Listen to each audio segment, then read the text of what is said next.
काय बाई नशीबच फुटक बाई तुझं. का माझं का नशीब फुट काय? नाहीतर काय स्वीटी, अगं तू शुभूशी लग्न करायची एवढी स्वप्न बघायलीस, पण काय उपयोग आहे? आपला शुभू भाव तरी देतोय काय? उलट भांडतच असतोय की तुझ्याशी. हा पण ठीक आहे की तुम्हीच बोलला होतात ना, नवरा बायको मध्ये तर भांडणं होतच असतात, आहे का नाही? अगं वय पण पण तू अजून कुठं बायको झालीस त्याची? आणि तसं बी आपल्या शुभूचं वागणं बघून आम्हाला तर वाटत नाही का तुझं आणि त्याचं लग्न होईल.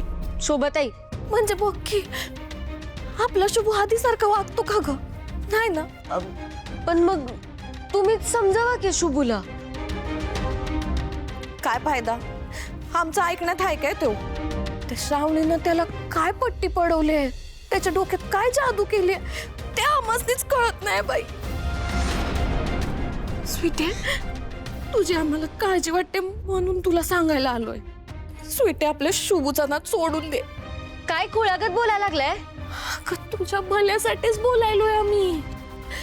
म्हणजे आता तूच विचार कर, ती श्रावणी आणि तू काय बरोबरी आहे काय? म्हणजे तू आहे श्रीमंत, पण ती श्रावणी तुझ्यापेक्षा जास्त श्रीमंत आहे ना. मिनिस्टरची पोरगी पण आहे. आता एवढं सगळं त्या श्रावणीकडे म्हटल्यावर शुभू कशाला तुला भाव दे? म्हणून आम्ही सांगतोय स्वीटे, फक्त तुझ्या काळजी पोटी आपल्या शुभूचा नाद सोडून दे पुरी. आणि तुझ्या आईने जे स्थळ आणलंय ना त्यांना होकार देऊन टाक. नाही म्हणजे सुरुवातीला होईल जरा त्रास, पण नंतर सुखी होशील. आम्हाला तर बघवणारच नाही. तसलं काय बी होणार नाहीये. शुभूची बायको तर मीच होणार. दुनिया इकडची तिकडं होऊ दे, पण माझ्या शुभूशी लगीन मीच करणार.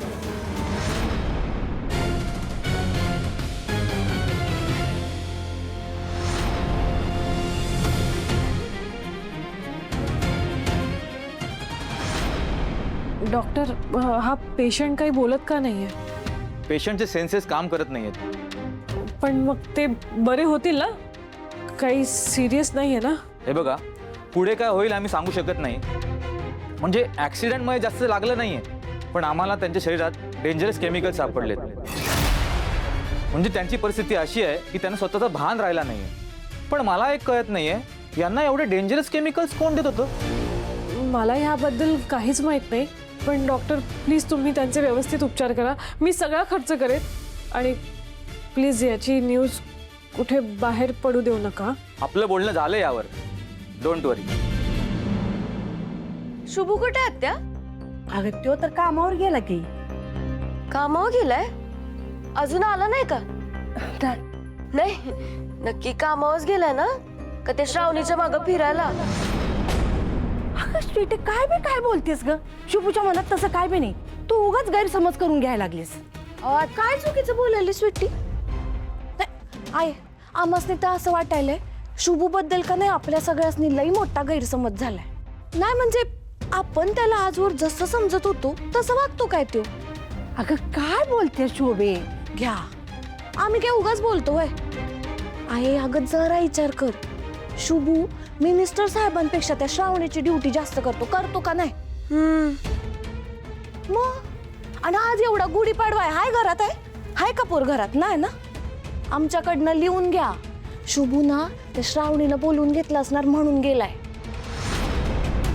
आता बघा, एक तर संध्याकाळी नाही तर डायरेक्ट रात्रीच उगवल. हा, असं कसं मी एवढ्या प्रेमानं खीर बनवली त्याच्यासाठी. नाही, ती खीर खराब होईल, वाया जाईल. मी असं होऊच देणार नाही. अगं स्वीटे, नको तो हट्ट धरून का बसतेस? अगं कशाला अडवायली स्वीटीला? बरोबर बोलते की ती. हे काय बरोबर आहे का शोभे? उगा तिच्या मनात नका ते बरवू नकसा. घ्या, म्हणजे आम्ही बरवतो नाही बाई स्वीटी. अण्णांचा ऐक काय आमच्या? आम्ही तर बाई आधीच सांगत होतो त्या शुभूचा नाद सोडून दे. एवढा हट्ट करून काही उपयोग नाही. नाही सोडणार मी त्याचा नाद. मी शुभूसाठी खीर केले ना, मग मी ही खीर शुभूला भरवूनच राहणार. मग त्याने त्या विश्वंभर सरांकडे ड्युटी करू दे, नाही त्या श्रावणीकडं, पण आज मी शुभूला खीर भरवूनच राहणार.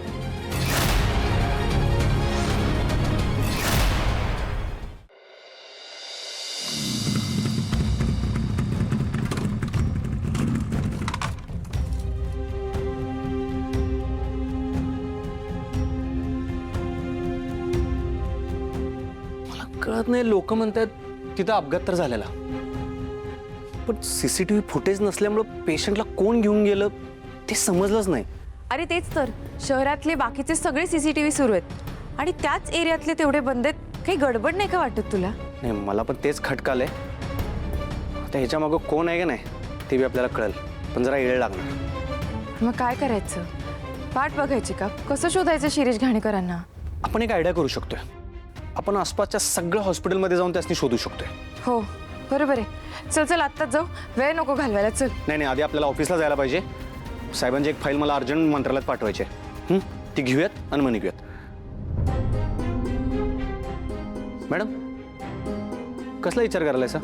शुभ, अरे मी खूप कॉन्फिडेंटली आत्याला चॅलेंज तर दिलंय की बाबांना तुझ्या तावडीतनं सोडवीन, तुझी पट्टी बांधलीस बाबांच्या डोळ्यावरती काढून टाकीन वगैरे.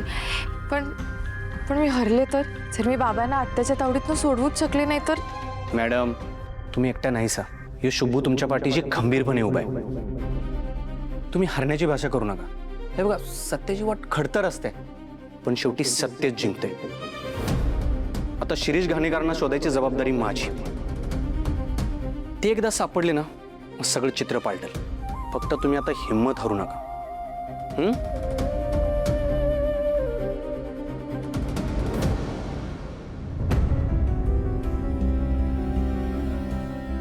बरं झालं आलास. तुझ्याकडून ही अपेक्षा नव्हती मला. ती मुलगी फोन का घेत नाहीये? इतकी मोठी गोष्ट मला सांगावीशी नाही वाटली तुला? बोल, का केलंस असं? साहेब, काय झालं? काय झालं म्हणून मला काय विचारतोयस? इतकी मोठी गोष्ट माझ्यापासून लपवून ठेवलीस. अरे तुला सावलीसारखं सतत बरोबर ठेवला मी, असा दगा दिलास मला? बाबांना शिरीष घाणेकरांबद्दल कळलंय की काय? साहेब, तसं काही नाहीये. बस, काही ऐकायचं नाही मला. हे तोंडावर साहेब साहेब करतोस आणि मग साहेबांनाच अंधारात ठेवतोस. काय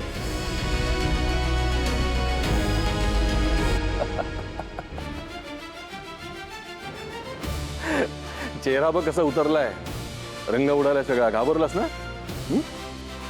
साहेब, अहो सगळं काय आहे? आज तुझं एक सगळ्यात मोठं सिक्रेट आम्हाला समजलंय. सिक्रेट? येत आहे का लक्षात? नाही?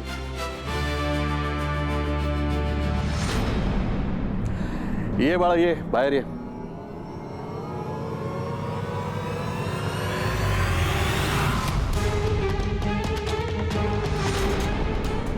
ये, अशी लाजत उभी नको राहूस.